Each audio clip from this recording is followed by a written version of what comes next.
$1.5 million Muslims could be detained in China's Xinjiang academic.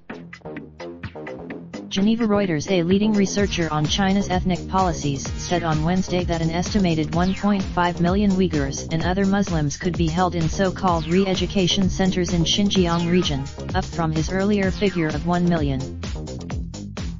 China has faced growing international opprobrium for what it says are vocational training centers in Xinjiang, a vast region bordering Central Asia that is home to millions of ethnic minority Muslims.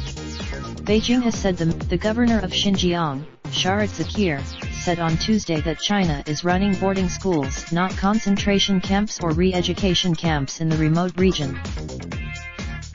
Adrian Zenz, an independent German researcher, said that his new estimate was based on satellite images, public spending on detention facilities and witness accounts of overcrowded facilities and missing family members. Although the U.S. State Department on Wednesday sharply criticized human rights violations in China, saying the sort of abuses it had inflicted on its Muslim minorities had not been seen since.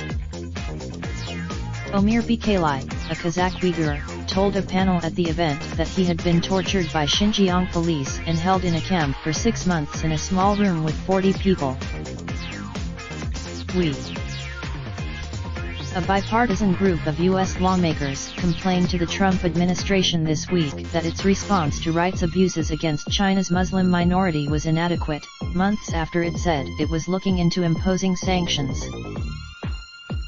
At the Geneva event, U.S. Ambassador Kelly Currie, of the State Department's Office of Global Criminal Justice, was asked about imposing such sanctions on China. Reporting by Stephanie Nevahay. Editing by Peter. Raindrop, drop top smoking, no cooking the hot pot. Fucking on your bitch, yeah, that. Looking up, open the park pot.